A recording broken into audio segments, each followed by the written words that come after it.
మీ మహాకృపను బట్టి నాయన ఆదివారం ఉదయకాల సమయంలో పాపల ద్వారా స్థుతించాము తండ్రి. సమయంతో కొన్ని మాటలు ధ్యానించుకుంటున్నా ఉన్నతమైన మీరు ఆలోచన తండ్రి. ఈ సమయంలో జ్ఞాపకం చేసుకుని మాట్లాడుతున్నారు సమయం ఉన్నతమైన మీ ఆలోచన తీసుకురావాలి. ముందుగా తండ్రి దేవుడికి గౌరవేసి తీస్తున్నాములో కృతజ్ఞత కూడా గౌరవేసి తీస్తున్నాములో శుభావన తెలియజేస్తున్నాము. ప్రియమైన దేవుని వల్ల మానవుడిగా మన జీవితం ఈ లోకంలో ప్రారంభమై ఈ లోకంలో దేవునికి వ్యతిరేకంగా పాపం చేసి పాపం నుండి విడిపోబడిన స్థితిలో మనం ఏమైనా చచ్చిన వారమై ఏమైనా ఒకసారి ఏ మాట మనం చూడగలిగితే అపోస్తలుడైన పౌలు ఎఫెసీయులకు రాసిన పత్రిక అపోస్తలుడైన పౌలు ఎఫెసీయులకు రాసిన పత్రిక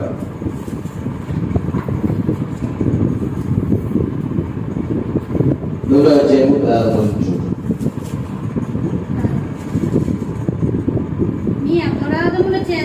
మీ అపరాధముల చేతను పాపముల చేతను మీరు చచ్చిన వారై ఉండగా ఆయన మిమ్మల్ని క్రీస్తుతో కూడా ఆలోచన చేస్తే మన జీవితాన్ని మనం ఆలోచన చేయగలిగితే కనుక మనం పాపముల చేతను అపరాధముల చేతను చచ్చిన వారిపై అంటే ప్రతికూలి కూడా మన జీవితం ఎలా ఉందంట? దేని చేత? పాపముల చేత. అంటే చచ్చిన మనల్ని దేవుడు ఎవరి చేత జీవింపజేశారు, ఎవరి చేత బ్రతికింపజేసుకున్నారంటే కనుక అక్కడ చెప్తున్నాడు ఆయన మిమ్మల్ని క్రీస్తుతో కూడా బ్రతికించాడు.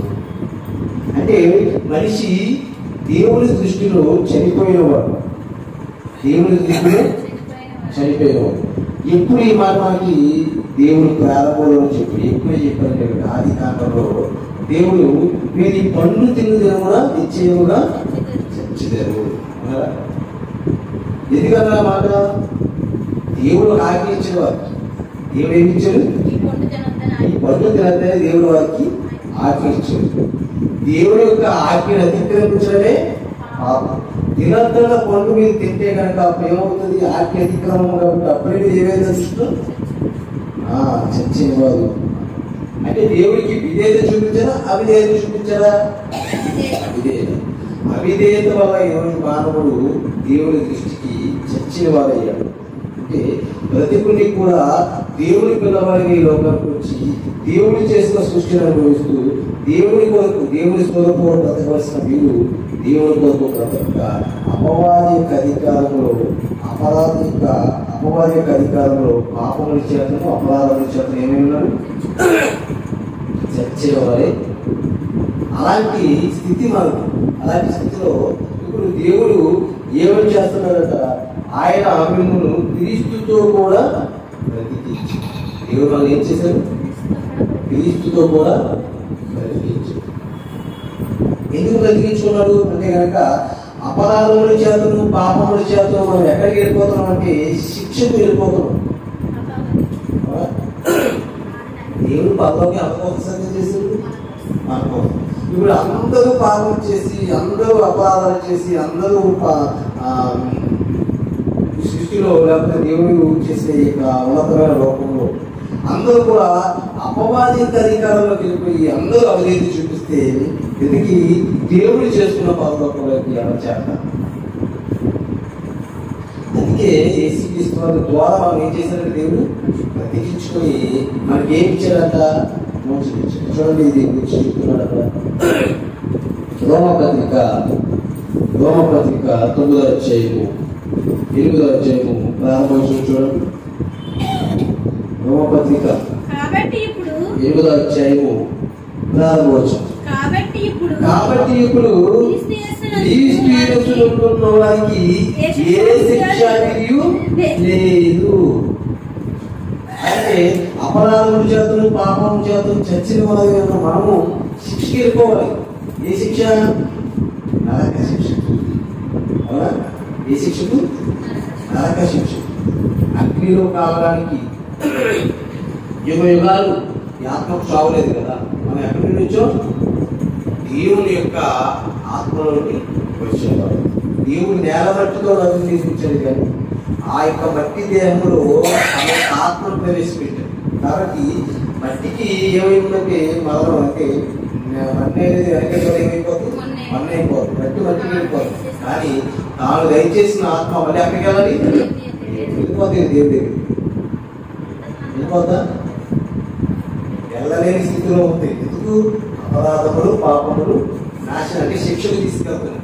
అలాంటి శిక్షకి వెళ్ళిపోతున్న మన జీవితాన్ని గౌరవ యేసుక్రీస్తు వారి ద్వారా మనం ఏం చేస్తున్న దేవుడు బ్రతికించుకున్నాం. మనం బ్రతికించుకున్నాం. అందుకే ఇక్కడేమన్నాడు? కాబట్టి ఇప్పుడు యేసుక్రీస్తు వారిని నమ్ముకొని చచ్చే మనము మళ్ళా క్రీస్తులో జీవిస్తే కనుక ఇప్పుడు క్రీస్తు యేసునందు ఉన్న వారికి ఏ శిక్ష విధియు లేదు. గౌరవం నమ్ముకున్న మనకి ఏం లేదు? ఏ శిక్ష లేదు. ప్రభు నమ్ముకోకముందు దేనికోసం ప్రయాసపడ్డాం? ఈ లోకంలో దేనికోసం ప్రయాసపడ్డాం? ఈ లోకంలో మనం దేనికోసం ప్రయాసపడ్డామంటే ఈ లోకంలో మనకి లోకమంతా ఎదిరిపోతున్న మర్యాద అంటే లోకమంతా ఎలాగైతే నడుచుకుంటున్నాం అలాగే మనం కూడా నడుచుకుంటున్నాం. లోకంలో ఏమైనా వ్యాపారం ఆ వ్యాపారం ఏమవ్వాలనుకుంటాం? అభివృద్ధి అవ్వాలనుకుంటామా? అభివృద్ధి అవ్వాలి. అది ఎలా పోల్చుకుంటాం అంటే కనుక ఆ వ్యాపారం చేస్తున్నారు ఇల్లు కొనుక్కున్నారు. వాళ్ళు ఇల్లు కొనుక్కున్నారు, మనం ఎప్పుడు కొనుక్కుంటాము? కాదు కొనుక్కున్నారు, వాళ్ళు కాదు కొనుక్కున్నారు, మనం ఎప్పుడు కొనుక్కుంటాము? ఈ లోకంలో అందరూ ఎలాగైతే వారి జీవన విధానంలో చేస్తున్న వ్యాపారాలు కావచ్చు, కష్టపడుతున్న కష్టం కావచ్చు, వారు సంపాదిస్తున్న ఉద్యోగాల ద్వారా కావచ్చు, వారు చేస్తున్న ఈ భూమి మీద చిన్న జీవితంలో ఏ పని అయినా చేస్తున్నారు. ఆ పనిలో వారు అభివృద్ధి పొందుతున్నప్పుడు అందులో మనం చూస్తున్న మనం కూడా ఏమనుకుంటాం? అభివృద్ధి నిజమే, మంచిదే. ఈ లోకంలో ఉన్నంత వల్ల మనకి కావాల్సిన వాటిని మనం సమకూర్చుకోవడం మంచిదే. కానీ వీటిని సమకూర్చుకుంటూ ఈ జీవితాన్ని నడిపించుకుంటున్న మనం ఎక్కడి నుండి వచ్చామో ఎక్కడికి వెళ్ళాలనే విషయాన్ని మర్చిపోతాం. మనం ఎక్కడి నుండి వచ్చామో ఎక్కడికి వెళ్ళాలనే సంగతి మర్చిపోతాం. మనకు ఈ లోకంలోకి ఏమీ తెలియదంట. ఈ లోకంలోకి ఏమి తీసుకొని ఎంతకాలం ఉంటాం ఈ లోకంలో? ఇక మన చేతిలో ఉందా? నేను పలానా తారీఖు కొట్టాలి, పలానా రోజు కొట్టాలి, పలానా గంటకు కొట్టాలి, పలానా నిమిషాలకు కొట్టాలి అని అనుకోవచ్చు. ఇప్పుడు వచ్చేది కాబట్టి మళ్ళీ నేను పలానా సంవత్సరంలో పలానా తారీఖున పలానా నెలలో పలానా టైంకి తెచ్చుకోవాలి అని ఉంటాం. ఎందుకు? కాలగతులు ఎదో వర్షం. మనిషి యొక్క కాలగతులు ఎవరి వర్షం? మనం అనుకుని లోకంలో కాలేదు, మనం అనుకుని లోకం నుంచి. కాబట్టి ఈ జీవిత కాలంలో మనం అసలు రావడానికైనా మనం వెళ్ళిపోవడానికైనా మన యొక్క జీవితాన్ని ఏర్పాటు చేసింది దేవుడు. కాబట్టి ఆ దేవుడిని మనిషిలో జరుగుతున్నాం. మనలో ఏం కొనుక్కుంటున్నదో ఆలోచన చేస్తాం, వాళ్ళు కొనుక్కున్నది మనం కొనుక్కుంటూ బాగుంటుంది అనుకుంటున్నాయి. అసలు ఎవరికి అర్థం కాని జ్ఞానము దేవుడి యొక్క జ్ఞానం. ఏంటి మన జీవితం ఏంటి మన ఆలోచన చేయకపోతే ఆలోచించే కాబట్టి వాళ్ళే కాదు, మనకంటే ముందుగా బతుకున్న గొప్పవారు మనం ఆలోచించేస్తే వాళ్ళు రాజులు కావచ్చు, అధికారులు కావచ్చు, గొప్ప గొప్ప ధనవంతులు కావచ్చు, వారి జీవితంలో చూడండి. నిజమే, వాళ్ళు కూడా ఎంతకాలం బతికేది? 100 సంవత్సరాల నుంచి ఎవరు బతుకులో ఎక్కడో ఏది 150, 130 సంవత్సరాలు. 100 సంవత్సరాలు సంవత్సరాలు మన జీవితాన్ని ముగించుకుంటున్నాం. అలా ముగించుకుని వెళ్ళిపోయిన వాళ్ళు ధనవంతులు ఉన్నారు, రాజులు ఉన్నారు, గొప్పవారు ఉన్నారు. మరి లోపల వచ్చిన వాళ్ళు ఏం తెచ్చారా? లేదు. కానీ వాళ్ళు సంపాదించారా? సంపాదించారు. ఢిల్లీలో మేము తీసుకెళ్లారా? లేదు. అంటే మధ్యలో వచ్చి ఈ మధ్యలో విడిచి వెళ్ళిపోతున్న వీటి గురించి ఈరోజు మనిషి ఎంత ప్రయాసపడుతున్నాడు. కానీ ఈ కొరకు నువ్వు చేసిన పాపంలో అపరాధంలో చేసిన వాటిని నిన్ను విడిపించి యేసుక్రీస్తు ద్వారా నువ్వు బ్రతికించుకుని నిత్య జీవము, నిత్య జీవం అంటే నిత్యము నిత్యము అంటే మన ఆత్మకి ఏం లేదు, అవలేదు. ఆ నిరంతరం ఉంటే ఆ జీవితాన్ని మనకి యేసుక్రీస్తు ద్వారా ఇవ్వడానికి అంటే క్రీస్తు యేసునందు ఉన్న వారికి ఏ శిక్ష అనేది. మరి ఈరోజు ఆ నిత్య జీవాన్ని ఇవ్వగలిగే యేసు ప్రభు దగ్గరికి మనం రాగలదు. కానీ ఈరోజు ఇదే యేసు ప్రభు వారిని ఎందుకు లోపల వచ్చి చూడాలి? ఎందుకు ప్రభు దగ్గరికి మన ప్రభు మనకి ఇచ్చిన నిరీక్షణ మన ప్రభు మనల్ని ఎలాంటి మానవత్వం ఏర్పరుస్తున్నాడు ఒకసారి చూడండి.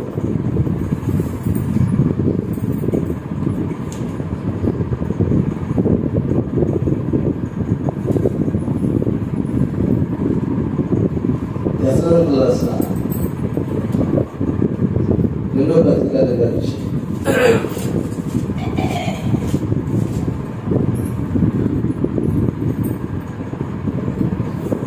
11వ వచనం ఇందుచేత సత్యమును నమ్మక 2వ పత్రిక దశరథులు రాసిన 2వ పత్రిక 11వ వచనం ప్రభు వలన ప్రేమింపబడిన సహోదరులారా, ఆత్మ మిమ్మును పరిశుద్ధపరచడం వలన మీరు సత్యము నమ్మటం వలన రక్షణ పొందుటకు దేవుడు ఆది నుండి మిమ్మల్ని ఏర్పరచుకున్న కనుక మేము మిమ్మల్ని బట్టి ఎల్లప్పుడూ దేవునికి కృతజ్ఞతాస్తుతులు చెల్లింపబద్దులమై ఏమని చెప్తున్నారు చూడండి. ఇక్కడ ఏమంటున్నారు చూడండి. ప్రభు వలన ప్రేమింపబడిన సహోదరులారా, మరి ఎవరి చేత ప్రేమింపబడ్డాం? దేవుని చేత ప్రేమించబడ్డాం. అవునా? దేవుడు లోకమును ఎంతో ప్రేమించాడు కాబట్టి ఆయన ఉన్నతమైన ప్రేమను బట్టి ఆయన కుమార్తె లోకానికి పంపించాడు. అదే వచ్చిన ఏమంటుంది? యోహాను సువార్త 3:16 దేవుడు లోకం ఎంతో ప్రేమించుడు కనుక తన అద్వితీయ కుమారుని లోకానికి అనుగ్రహించాడు. ఎవరు యేసుక్రీస్తున్నారు. ఆయన అనుగ్రహించి ఆయన ద్వారా వాళ్ళు ఏం చేసుకున్నారు? అంటే మనం దేవుని చేత ఏమై ఉన్నామంటే కనుక ప్రేమించబడ్డాము. మనం ప్రేమించబడ్డాం కాబట్టి ఆత్మ మిమ్మును పరిశుద్ధ వలన ఏంటంటే ఇప్పుడు ఆయన చేత మనం ప్రేమించబడ్డాం కాబట్టి అపవిత్రమైన మనల్ని, పాపులమైన మనల్ని దేవుడు ఆత్మ ఏం చేస్తుందంట? పరిశుద్ధ. ఎందుకు? ఇప్పుడు ఆయన పరిశుద్ధుడు. ఆయన పిల్లలుగా మనం నిరంతరం ఆయన లోకంలో జీవించాలి అంటే ఆయన మన అవిధేయత చేత మనం చేసిన పాపాలను మనం విడిపించి ఆ శిక్షని మనం తప్పించాలంటే కనుక ముందుగా మనం ఏమవ్వాలంటే కనుక ఆయన పరిశుద్ధుడు కాబట్టి మనం కూడా పరిశుద్ధుడుగా మార్చుకోవాలి. అందుకే ఆయన ముందుగా మనల్ని ప్రేమించి తన ఆత్మ చేత ఆత్మను పరిశుద్ధపరచడం వలన మీరు సత్యము నమ్మటం వలన. దేని నమ్మడం? సత్యాన్ని మనం నమ్మామా? సత్యం అనగా యేసుక్రీస్తునామము, ఏ మార్గము, ఏ జీవము, ఏ సత్యము. అంటే నమ్మాలంటే ఇదిగో ఈ లోకంలో మీరు చేసిన అపరాధములకు, మీరు చేసిన పాపములకు, మీరు చేసిన అవిధేయతకు నా శిక్షణ భరించిన వారు ఈయనే. ఈయన ద్వారానే నాకేముంది? రక్షణ ఉంది. ఆ సత్యాన్ని ఆయన చెప్పాడు. నా ద్వారా తప్పుడు తండ్రి దగ్గరికి ఎవడును రాలేదు. మరి ఆ సత్యాన్ని నువ్వు నమ్మగలుగుతున్నావా? అంటే యేసు ద్వారా తప్ప ఎవరు కూడా పరలోకానికి వెళ్ళలేదంటే కనుక వెళ్ళలేదు. యేసు ద్వారానే వెళ్ళగలడు. కానీ యేసు కాకుండా మరొక మార్గంలో మనం మన పాపాలకు విమోచన, లేకపోతే మనం చేసిన అపరాధాలకి రక్షణ చేసుకుని మనం వేరొక మార్గంలో వెళ్ళడానికి ఆస్కారం. దేవుడు ఒకే ఒక మార్గాన్ని సిద్ధపరిచాడు. ఆ మార్గమే యేసుక్రీస్తు. ఆ సత్యాన్ని మనం నమ్ముతాం. అది నమ్మం కాబట్టి ఏం చేశారు? ఆ సత్యాన్ని మనం నమ్మాం కాబట్టి తన యొక్క పరిశుద్ధాత్మ చేత మనం ఏం చేశారు? పరిశుద్ధపరిచి ఏం చేస్తున్నారు? మీరు సత్యమును నమ్ముతున్న వలన రక్షణ పొందుటకు దేవుడు ఆది నుండి మిమ్మల్ని ఏర్పరచుకున్నాడు. అలా రక్షణ పొందుటకు దేవుడు ఆది నుండే ఏర్పాటు చేసుకున్నాడు. ఎప్పుడంట? ఆదిలోనే. చూడండి, నా మాట ఎప్పుడుంది? ఎఫెసీయులకు రాసిన పత్రిక ఆదిలోనే మనం ఏర్పాటు చేసుకున్నాడంట దేవుడు. ఎఫెసీయులకు రాసిన మొదటి పత్రిక, క్షమించండి, మొదటి అధ్యాయము, ఎఫెసీయులకు రాసిన పత్రిక మొదటి అధ్యాయము 4వ వచనం చూడండి. ఎప్పుడు ఏర్పాటు చేసుకున్నాడో ఆదిలోనే మనం ఏర్పాటు చేసుకున్నాడు. కాబట్టి చెప్తున్నాడు, ఎట్లాగా తన ప్రియులకు తాను ఉచితంగా మనకు అనుగ్రహించిన తన కృపా మహిమకు కీర్తి కలిగినట్లు తన చిత్త ప్రకారమైన దయా సంకల్పము చొప్పున యేసుక్రీస్తు ద్వారా తనకు కుమారులుగా స్వీకరించుటకై మనలను ముందుగా తన కోసము నిర్ణయించుకుని మనము తన ఎదుట పరిశుద్ధులను ఉండవలని జగత్తు పునాది వేయవలక మునిపే ప్రేమ చేత ఆయన క్రీస్తులో మనలను ఏర్పరచుకున్నాడు. ఎప్పుడంటే జగత్తు పునాది వేయవలక మునిపే అంటే దేవుడు జగత్తుని చేస్తారు, ఈ సృష్టిలో మనం పెడతారు, మనం పాపం చేస్తాము, మనం అపరాధం చేస్తాము. మనందరినీ కూడా ఈ పాపం ద్వారా అపరాధం ద్వారా వచ్చిన శిక్షణని తప్పించడానికి ఈ సృష్టి చేయకముందే క్రీస్తు యేసు చేత తన ప్రేమలో మనం ఏం చేస్తున్నాడంటే దేవుడు ఏర్పాటు చేశాడు. అందుకే ఆది నుండి ఆయన మనం ఏం చేశాడంట?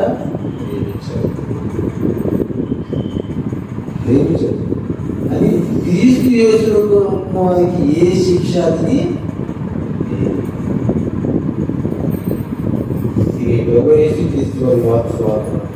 నమ్మి బాప్తిసం పొందిన వాడు రక్షణ ఏమి నమ్మాలి అంటే కనుక సువార్తను నమ్మాలి.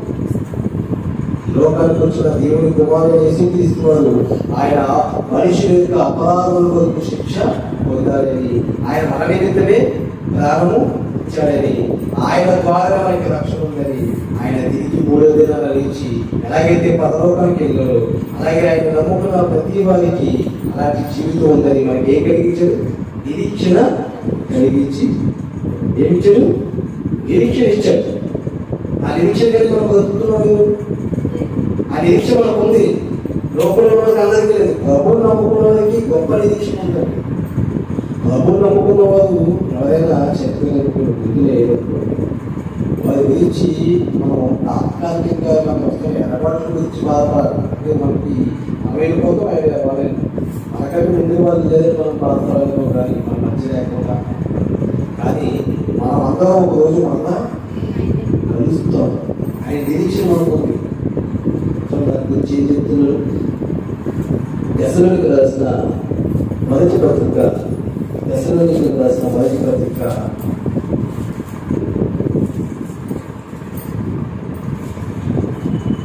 4వ అధ్యాయము 11వ వచనం చూడండి. సహోదరులారా, నిరీక్షణ లేని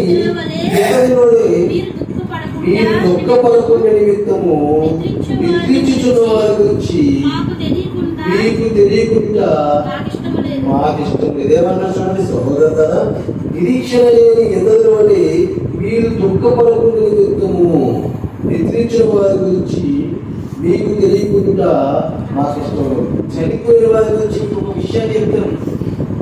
అది నీకు తెలియకుండా ఉంచడం నాకు ఎవరి గురించి చనిపోయేవారు నిద్రించడం అంటే క్రీస్తునందు నిద్రించిన వారు, మృతి పొందిన వారు, వారికి చెప్తారు క్రీస్తు నమ్ముకొని చనిపోతున్నారు. ఆ చనిపోయిన వారి గురించి మీకు తెలియకుండా ఉండడం నాకు ఇష్టం లేదు. దాని గురించి మీకు చెప్తాను అంటున్నాను. దాని గురించి చెప్తున్నాడు. ఏమన్నాడంటే, సహోదర నిరీక్షణ అనేది ఎంత తెలవలే. ఈ నిరీక్షణ ఎంత తెలుకుంటారా? మనకి ఏసీ తీసుకొని వస్తారు. ఆయన వచ్చినప్పుడు మనకంటే ముందు గుర్తు లేని వారికి తీసుకొని వస్తారు. మన తర్వాత లేస్తామని నిరీక్షణ మనకి లేదు. దాని గురించి ఆయన చెప్తున్నారు. ఏమన్నా చూడ 14 యేసు మృతి పొంది తిరిగి లేచని మనము నమ్మినేయగా ఏ సత్యం. ఇది లోకానికి అందవలసిన. లోకంలో ఎంతో మంది లోకంలో పుట్టుకొచ్చారు, లోకానికి ఇచ్చి వెళ్ళిపోయారు. కానీ ఈ లోకానికి వచ్చి దేవుడైన యేసుక్రీస్తు వారు ఆయన 33 సంవత్సరాలు బ్రతికి ఆయన శిలువ మీద ప్రాణం పెట్టి 3వ దినం ఏమయ్యారంట? తిరిగి. అలా లేచే వాళ్ళు ఎవరు లేదు, ఎవరు లేదు. ఆయనే మొదటి ఫలంగా. మొదటి ఫలం అంటే దేవుని దగ్గరికి మన అవతారం కూడా వెళ్ళడానికి, మనకు ఒక ఆధారం చూపించడానికి, చనిపోయి మనం ఎలా వేస్తామని మనకు ఆధారం చూపించడానికి, చనిపోయిన వారు దేవుడి దగ్గరికి వెళ్తామనడానికి, తిరిగి 3వ దినాన్ని లేచిన మొదటి మనం ఎవరంట? యేసుక్రీస్తు. చూద్దాం అపోస్తలుల కార్యాలు చెప్తున్నారు. సరే వెళ్ళవుతున్నటువంటి అపోస్తలుల కార్యాలు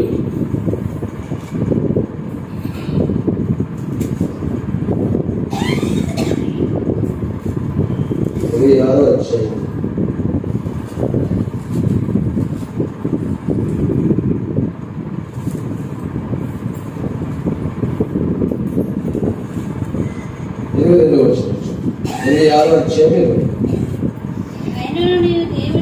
అయినను దేవుని వలన సహాయం పొంది దేవుని వరకు నిలిచి క్రీస్తు శ్రమపడి మృతుల పునరుద్ధానం పొందువదులు మొదటి వాడు చేత. క్రీస్తు ఏమైందంట?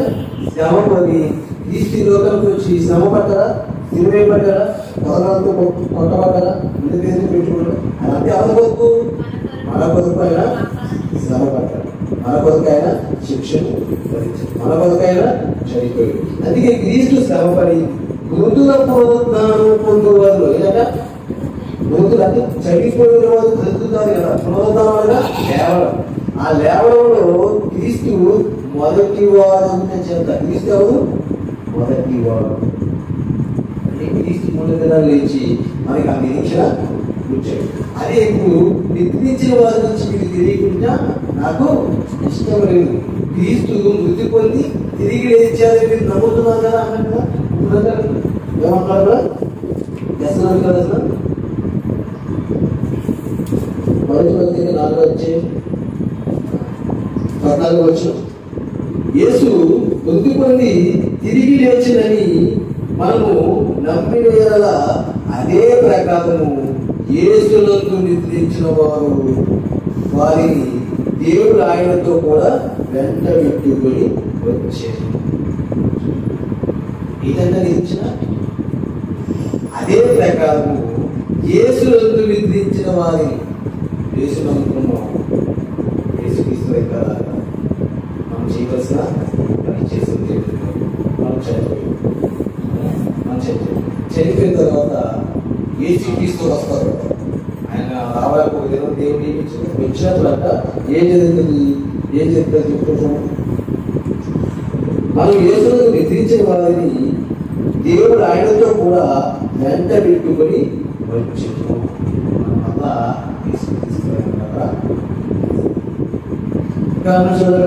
మేము ప్రభువు మాటను బట్టి మీతో చెప్పినది ఏమనగా, ప్రభువు రాకడ వరకు సజీవులను నిలిచి మనము నిద్రించిన వారి కంటే ముందుగా ఆయన సన్నిధికి చేరము. ఒకవేళ ప్రభువు ఎప్పుడు వస్తే కనుక ఇక్కడ అంటున్నాడు, మేము ప్రభు మాటను బట్టి మీతో చెప్పినది ఏమనగా, ప్రభు రాకడ వరకు సజీవులు నిలిచి మనము నిద్రించిన వారి కంటే ముందుగా, మనకంటే ముందుగా చనిపోయిన వారి కంటే ముందుగా ఆయన సన్నిధికి చేరాలి. మనం చేయాలి. ఒకవేళ ప్రభు ఇప్పుడు వస్తున్నాడు, మనం ఆయన వచ్చినప్పుడు ఆయన ఇచ్చుంటే కనుక ఆయన సన్నిధి మనం ఆయన సన్నిధికి ఎవరైతే తెలియదో వారు తీసుకుని ఆయన ఆర్భాటముతోను ప్రధాన దూత శబ్దముతోను దేవుని బోధతోను పరలోకము నుండి ప్రభు దిగి వచ్చును. దేవుడు ఎలా వస్తాడు? గొప్ప ఎలా వస్తాడంట? ఆర్భాటంతో వస్తాడు. అలాగా ఆర్భాటం. మనం ఏదైనా చూడండి, అప్పుడప్పుడు వివాహం చేస్తాం. పెళ్లి కొడుకుని పెళ్లి వెలుగుకి తీసుకెళ్ళడానికి మొత్తం మనకు గోడ పెట్టి అంత జాడ పెట్టి దాన్ని ఆర్భాటం. అలాగే యేసుక్రీస్తు వారు కూడా ఈ లోకానికి వచ్చేందుకు ఎలా జరుగుతున్నారు? ఆర్భాటముతోను ప్రధాన శబ్దముతోను దేవుని బోధతోను పరలోకం నుండి ప్రభు దిగివచ్చును. ఎక్కడికి వస్తారు? పరలోకం నుండి ప్రభు దిగివచ్చును. క్రీస్తుల నుండి వృద్ధులైన వారు మొదట నీతులు. అంటే ఎవరు చేస్తారు? ప్రభువులకు ప్రయాసపడిన వారు ప్రభు కొరకు జీవించి ప్రభు కొరకు ఈ లోపల పెట్టి మన జీవితాలు ప్రభువులకు బెదిరించిన వారు మొదట లేస్తారు. ఆ విధంగా సజీవులు నిలుచుంటూ మనము వారితో కూడా ఏకముగా ప్రభువుని ఎదుర్కొంటూ ఆకాశములకు మేఘముల మీద కొనుక్కోబడుతుంది. మనం ఏమవుతామంట? ముందు వాళ్ళు చేస్తారంట. అప్పుడు ఏసీ తీసుకుని వస్తారు. మనం బ్రతుకున్నాం కదా, మనం ఏమవుతుంది? మార్పు చెంది మనకు మేఘాలు వస్తాయి. మనం మేఘాలు ఎక్కి మేఘాలతో ఎదుర్కోవడానికి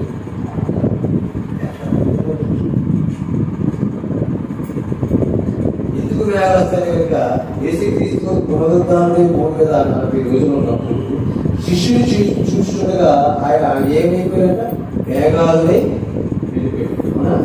ఆయన ఎలా వెళ్ళారో అలాగే వస్తామన్నారు. ఇప్పుడు ప్రధాన బోధ శబ్దంతోను ఆర్భాటంతోను దేవుని బోధతోను మేఘాల మీద వస్తున్నారు. ఎదురు తీస్తున్నారు. అలా వచ్చినప్పుడు తీస్తున్న వాళ్ళు మొదట లేస్తారు. ఆయన వచ్చినప్పుడు సజీవుడు మనము ఎదుగు ఆయన ఎదుర్కొంటానికి మేఘాల మీద చూడండి. అపోస్తుల కార్యాలు చెప్పారు. ఆయన అలాగే వెళ్ళారు అలాగే వస్తారు. అపోస్తుల కార్యాలు 1వ అధ్యాయము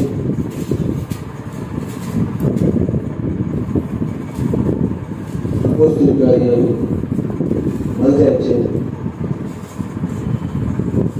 9వ వచనం.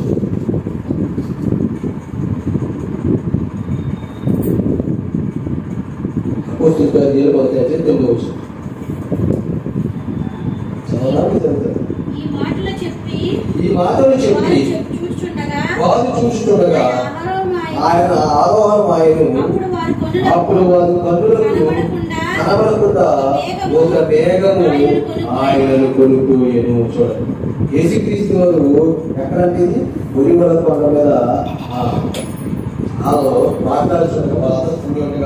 వాళ్ళతో మాట్లాడుతుండగా వాళ్ళు చూస్తుండగానే ఆయన ఏమైందంట? ఆరోహణం ఆయను. అప్పుడు వారు కన్నులకు కనబడకుండా, చూడండి, అలాగా వారి కన్నులకు కనబడకుండా ఏమైంది? ఒక మేఘము ఆయనను. మేఘం వచ్చినాక మేఘం ఆయన్ని తీసుకొని. ఇప్పుడు మనం కూడా ఏమవుతుంది? ఏసీ తీసుకు వస్తున్నప్పుడు మనకంటే ముందుగా తీసుకునే వాళ్ళు వెళ్ళిపోతారు. మనము ఏమవుతామంట? ఆయన ఎదుర్కొంటూ మేఘాల మీద. ఎంత గొప్ప నిరీక్షణ దేవుడు. ఎక్కడికి వెళ్ళిపోతాం? మేఘాల కంటే కనుక కట్టిన దేవుడు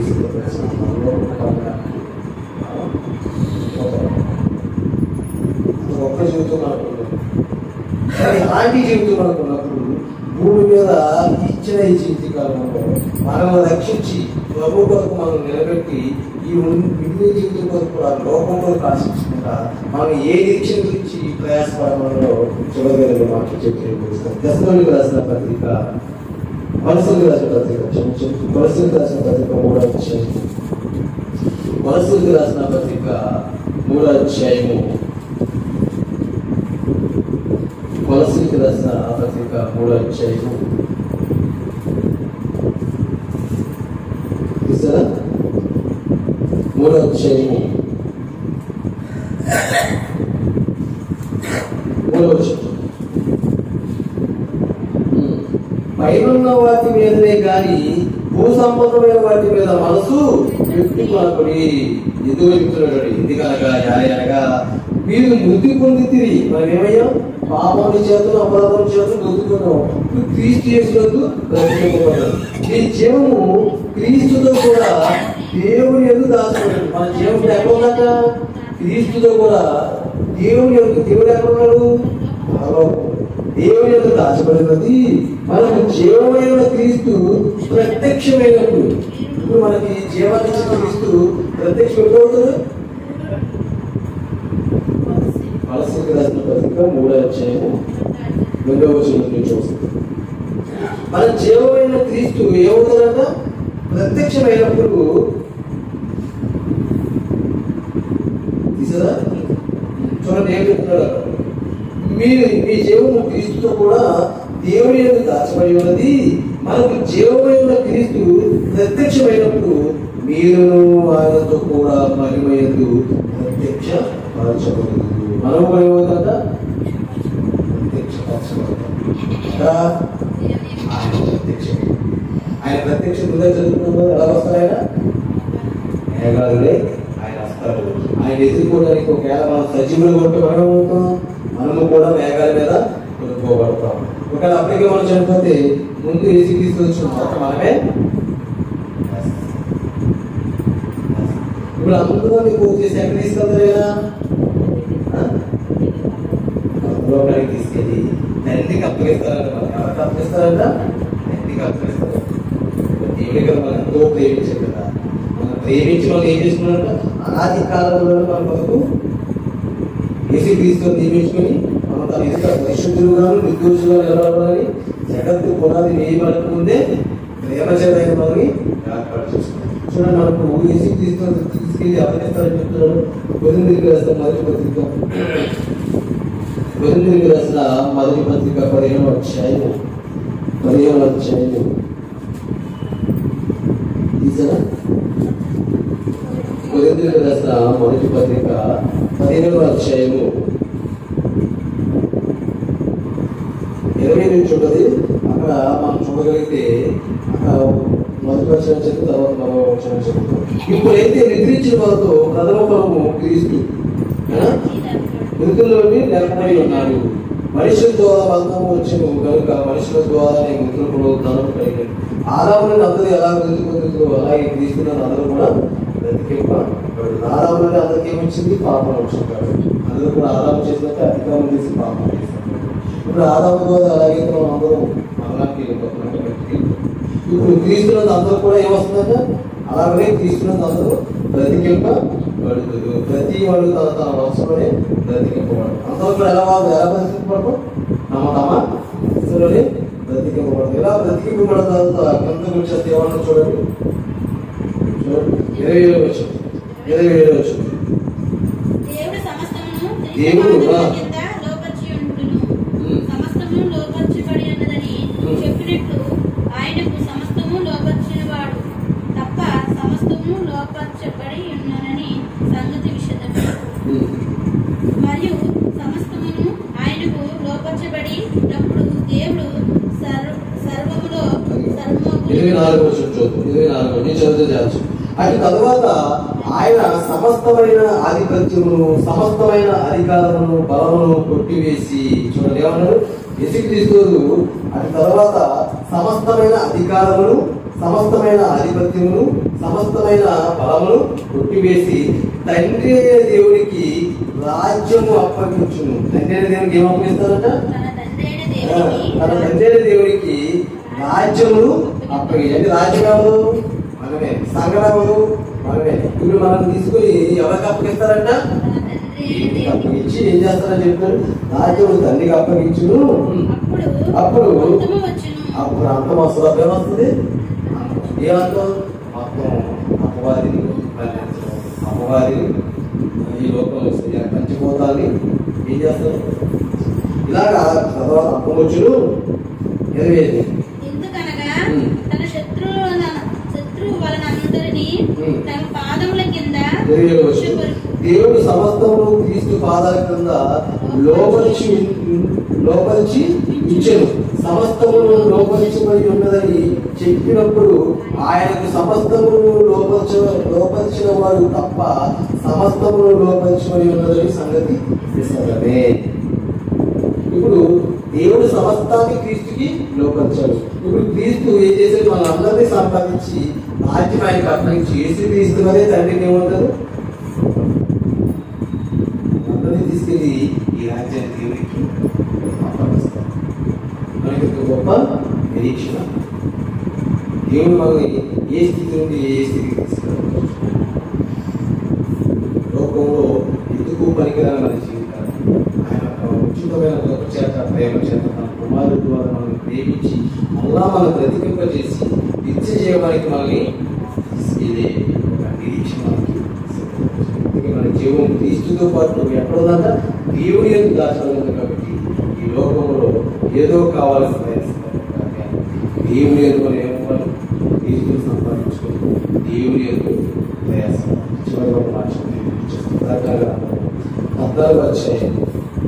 14 వచ్చాయి.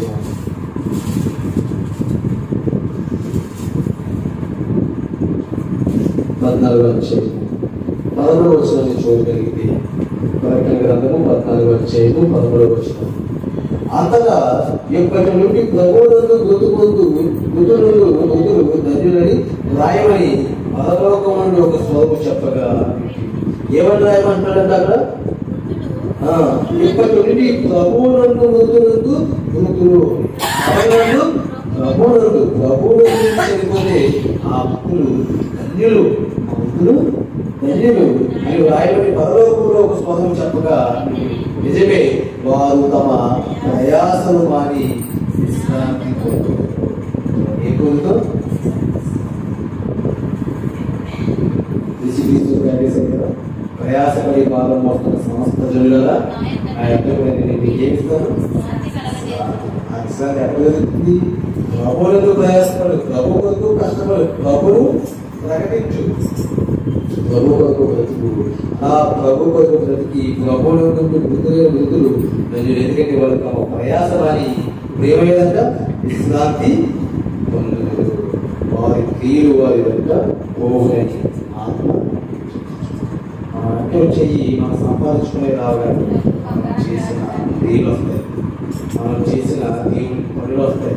దేవుని కొరకు ఏం చేస్తాం, మనం ఎలా బ్రతుకుతాం, మనం దేవుని కొరకు ఎంతమందిని రక్షించాం. మనం లోకంలో ప్రవేశించడం ఎక్కడికి పోతే లోకంలో వెళ్ళిపోతాం.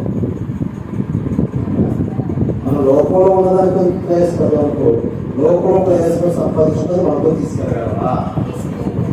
అదే దేవుడి కొరకు ప్రయాసపడ్డకు దేవుడికి అంటే ఏముంది? విశ్రాంతి ఉంది. ఆ దేవుడి కొరకు ప్రయాసపడడానికి ఇట్లా వారికి క్రియలు మన దేవుడి కొరకు చేసుకుని మన వెనకాల వస్తాయి. కానీ మనం సంపాదించి రాదు, మన అధికారం, మన ధనము రాదు, మన బరువు ప్రతిష్ట మన వెనకాల రాదు. చెదుకోవద్దు. క్రీస్తులో ఉండి క్రీస్తులో ఏ మనతో వస్తాయి.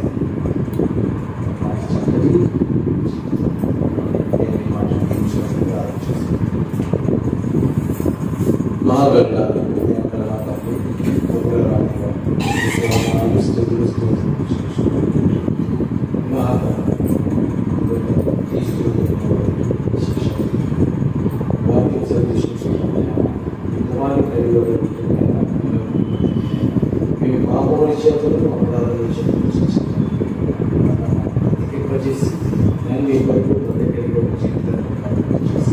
ఈ జీవితంలో ఉన్నతంగా విశ్రాంతి